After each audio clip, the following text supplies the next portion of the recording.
presented by TheDreWay. Hey guys, thanks for tuning in. We have an exciting series, so stay tuned. This series is about people working and living through the media industry. Learn some interesting things that you didn't know about this industry. It will have you shell-shocked. The media industry. Thank you guys for tuning in today. I'm here with Tyler Fisher, and this series is basically about the media industry. We'll dive in and let real people that's in the industry tell you and let them showcase the skills they've been working on. So, what brought you into the media industry? In 2014, one of my good friends who lives in Jersey actually turned me on to it. Started writing for an international newspaper called Vavel, with offices located everywhere in the world. Stuck with that. I started bouncing around different websites just for new opportunities, and ended up with SB Nation, master reporter of SB Nation, now writing for the Columbus Crew. So I've been doing journalism for almost 10 years. And then I came to Ohio Media School. It's in Columbus, Ohio.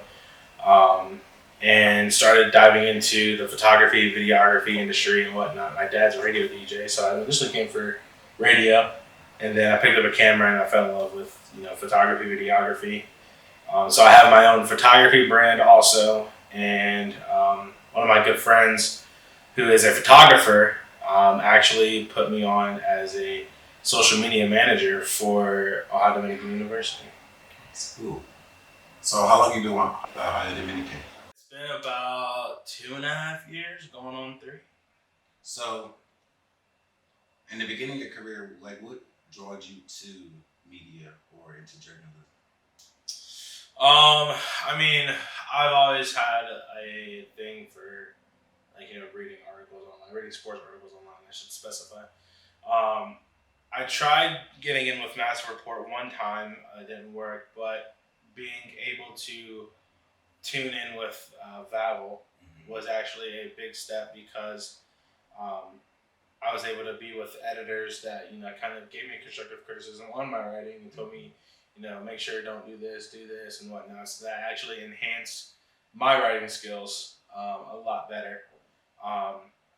And I was also able to cover my first live game as a press member in that year also. So just doing that and constantly, getting my work out there and, making sure that everything looked right was able to get me, where I am today. Okay, so we basically had an origin about you. So did you have a pivot? Like, did you have any ups and downs that made you, like, did you start in this industry, or did you pivot out of this industry or come back to it or anything like that? Oh man, I dove right into it. So I initially wanted to be a parapsychologist, which is the study of paranormal activity. And then I got into the field of communications and whatnot. So when I got that first game as a press member and whatnot, and just being around, athletic communications and whatnot, I kind of wanted to be now a director of athletic communications for a sports team. And then that pretty much, it all stems back to sports, obviously. But knowing that there's more to a sports team than just players and coaches, right? There's more to it to just, telling people how to do this, how to get interviews and how to, get these, different types of activities that go on is where I really wanted to be in the media industry. I like that. So going out, what is something that basically this YouTube channel is used for the younger generation, so they can see somebody that's in the industry that may look like them, may not look like them, and just to give them like the understanding that it is not really what you look like, it's more who put the more effort to get and achieve the goals and the achievements at the end of the day. Okay. So what is something that you think that you should give out if somebody wants to take your position or role in this industry? As far as advice or something that just laid on your heart, it's something that you just work through every single day that you focus on? Well, first of all, it's not just going to fall into your lap. I'll tell you that much right now. A lot of things take effort. A lot of things take time. You have to be able to take constructive criticism. The worst that can happen is somebody says no.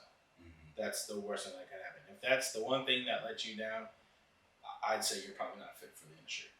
This industry is a dog-eat-dog world. It's every man for themselves.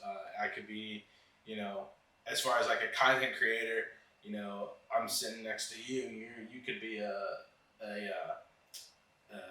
opponent of mine as far as like gaining viewership, and whatnot. It's you have to figure out what your niche is and stick with it.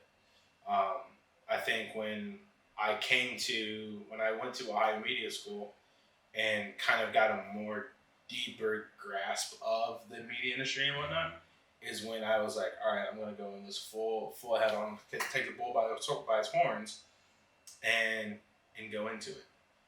Granted, I had already taken a couple classes before on editing software and whatnot, but now there's more to it than just doing than just making content, right?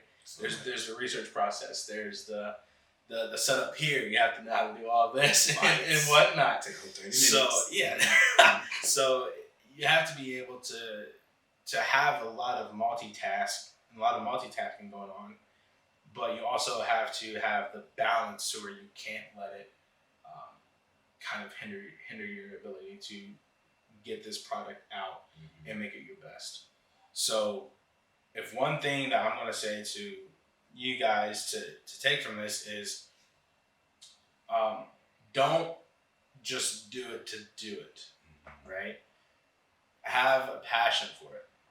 Learn, and don't rely on, the ability to try it out yourself. It's okay to ask for help, right?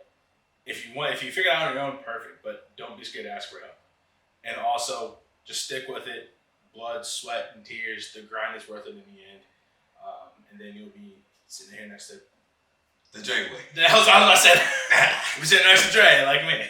Yes, sir. But thank you, Ty, and thank you guys for tuning in to Talking the Dre Way. Presented by TheDreWay.